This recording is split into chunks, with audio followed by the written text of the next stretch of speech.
একটা বাঘ হরিণ শিকার করে তার মাংস খাচ্ছিল। খেতে খেতে একটি হাড় বাঘের গলায় আটকে গেল। অনেক চেষ্টা করেও হাড়টি বের করতে পারল না। বাঘের খাওয়া বন্ধ হয়ে গেল। বাঘ কান্না শুরু করে দিল। একটা শিয়াল দূর থেকে বাঘের অবস্থা দেখে তার কাছে ছুটে এলো। বাঘটি কাকুতি মিনতি করে শিয়ালকে বলল, ভাগ্নে, আমাকে বাঁচাও, আমার গলায় হাড় আটকে গেছে। শিয়াল বলল, তুমি খুব লোভী, যা শিকার করো তার পুরোটা তুমি নিজেই খাও, তোমাকে বাঁচানো যাবে না। বাঘ বলল, বিশ্বাস করো, এখন থেকে আর এমনটি হবে না। যে আমার হাড়টি বের করতে পারবে তাকে আমি একটি সোনার হার পুরস্কার দেব। সোনার হার?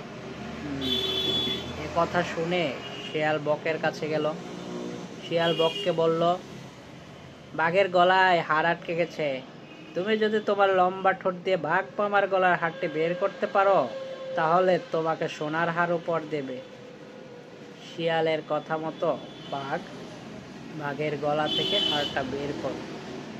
বাঘের ব্যথা দূর হলো।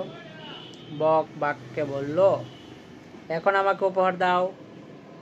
এ কথা শুনে বাঘ হুঙ্কার ছেড়ে বলল, তোর সাহস তো কম নয়, তোকে যে খেয়ে ফেলি না এটাই তো তোর ভাগ্য, তারা দেখাচ্ছি মজা। বাঘ বককে ধরার জন্য যেই লাফ দিল, বক উড়ে গিয়ে বসলো তালের উপর। সাথে সাথে একটি পাকা তাল পড়লো বাঘের মাথায়। চিৎপটাং হয়ে পড়ে গেল মিথ্যাবাদী বাঘ। বাঘটি মরে গেল।